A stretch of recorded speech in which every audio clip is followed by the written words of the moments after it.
Qui est Platon? Platon est né en 427 avant notre ère et c'est un élève de Socrate. Il a suivi son enseignement pendant 8 ans.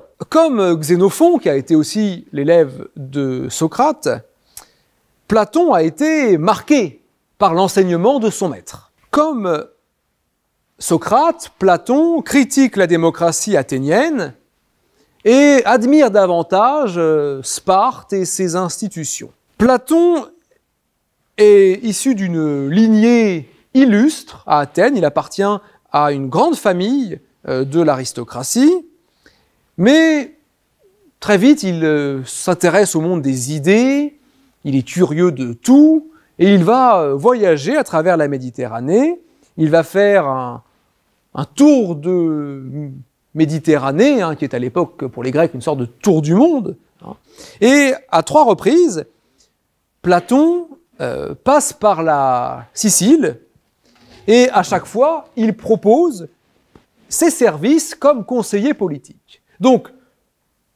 l'intérêt de Platon pour la politique n'est pas quelque chose d'anecdotique. Il envisage sérieusement de faire de la politique, d'être le conseiller politique, et notamment en Sicile à l'époque, ce sont des tyrans qui gouvernent l'île, on les appelle les tyrans de Syracuse. Les tyrans de Syracuse. Et Platon tente d'y jouer un rôle important, un rôle d'influence dans l'ombre des tyrans, mais il n'a aucun succès. Il n'a aucun succès. Les tyrans le voient d'un mauvais œil, se demandent qui est cet Athénien qui souhaite s'intéresser à leurs affaires, et à chaque fois, il est renvoyé à Athènes. Donc son rôle pratique de conseiller est un échec. Et puisqu'il échoue sur le terrain pratique, Platon se réfugie dans la théorie.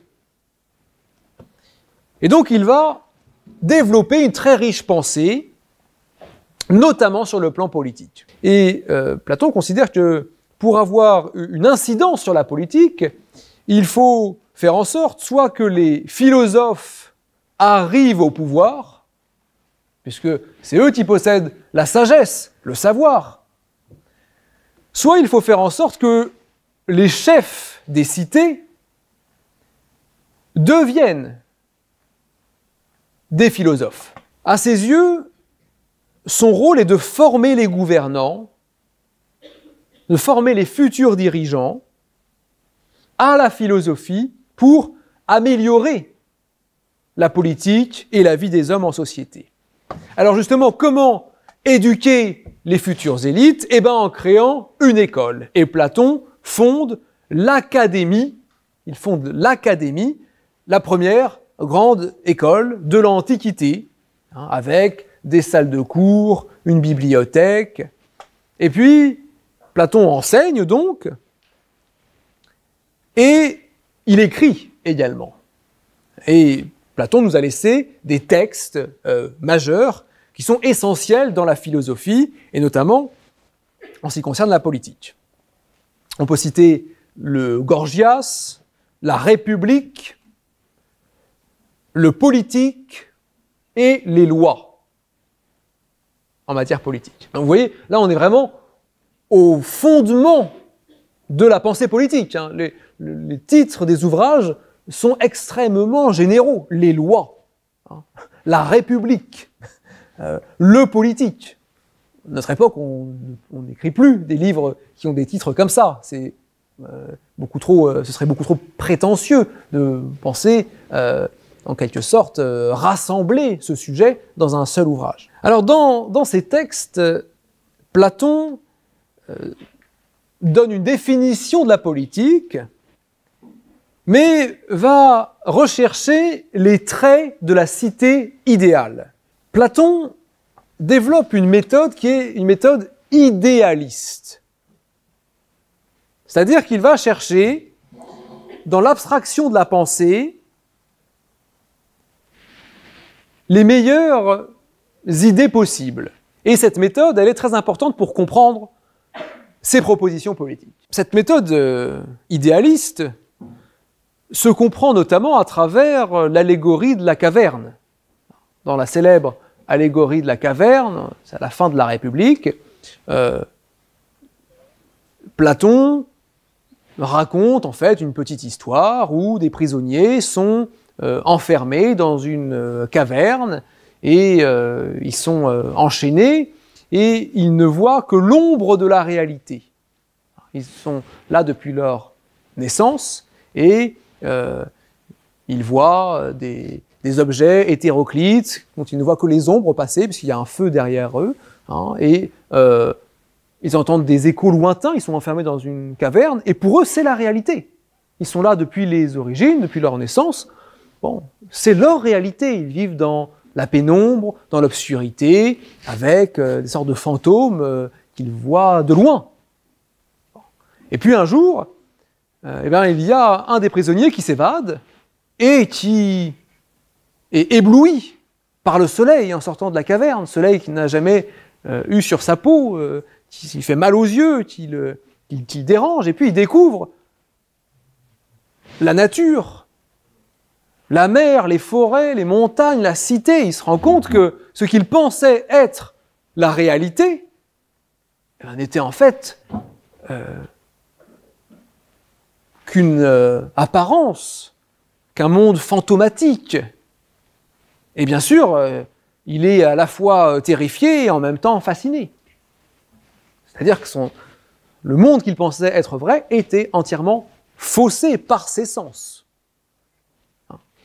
Et donc il retourne voir ceux qui étaient prisonniers avec lui, et puis il leur raconte. Mais sauf que personne ne le croit.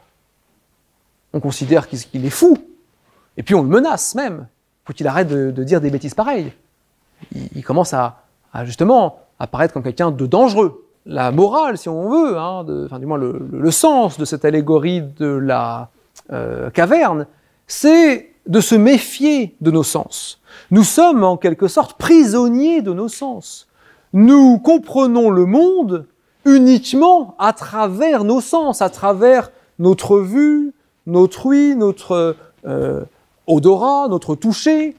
Nous parlons, une, deux ou trois langues essentiellement, qui nous limitent aussi beaucoup du point de vue du vocabulaire, du point de vue des concepts. Nous sommes prisonniers de notre éducation, de notre passé, de notre culture. Et donc, ce que Platon finalement exprime ici, c'est que nous sommes tous dans une caverne et que nos sens, justement, nos sens peuvent être très facilement trompés.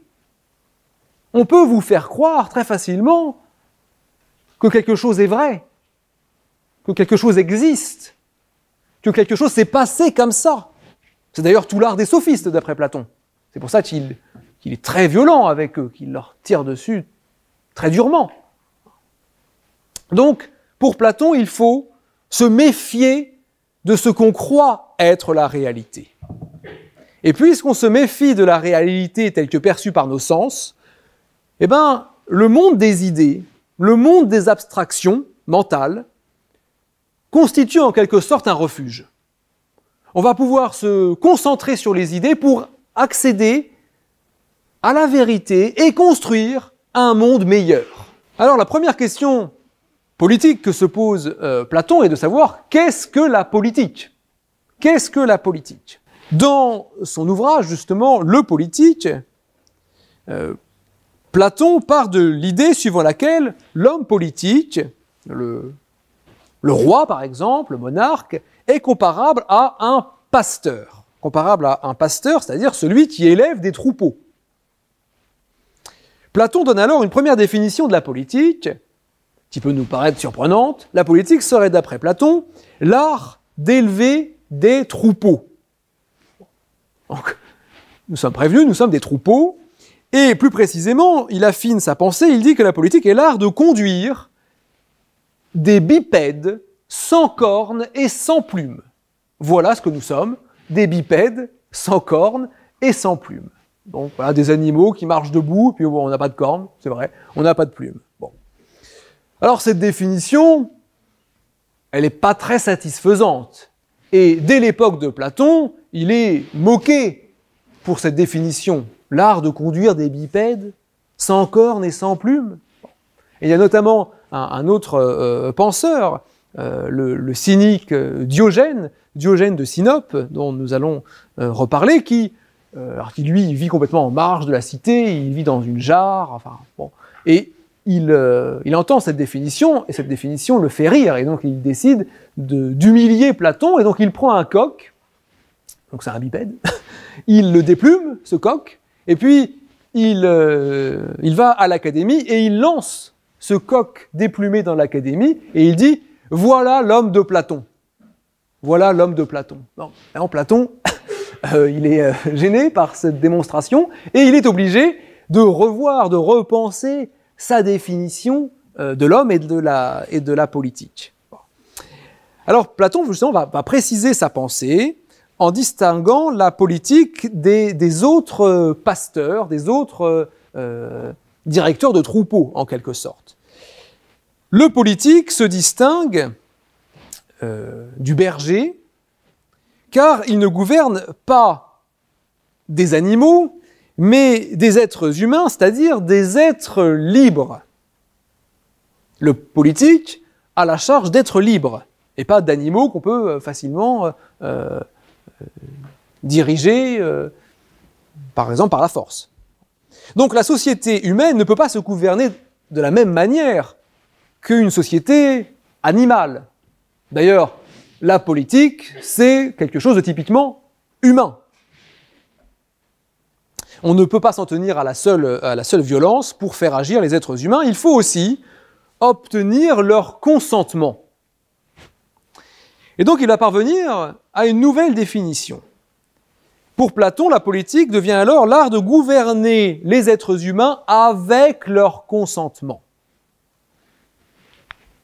Elle s'oppose à la tyrannie ou à la force brute.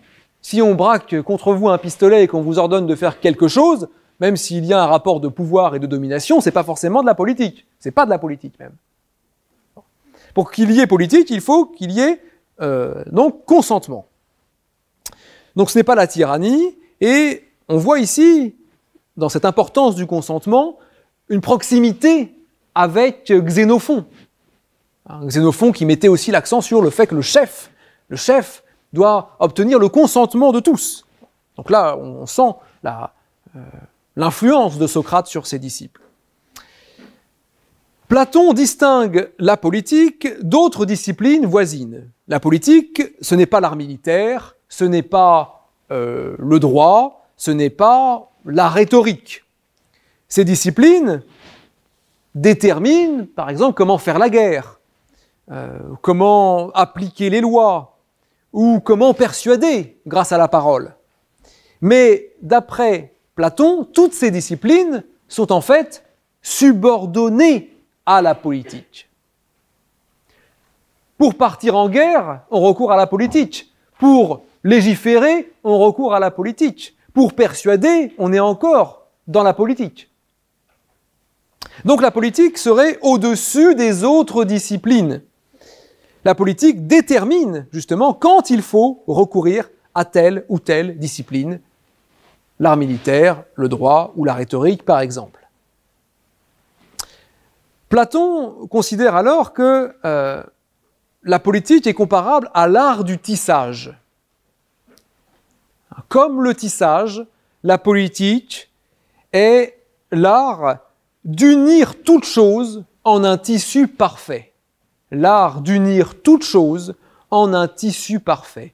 La politique est ce qui rend la société harmonieuse, est ce qui permet de créer la vie collective.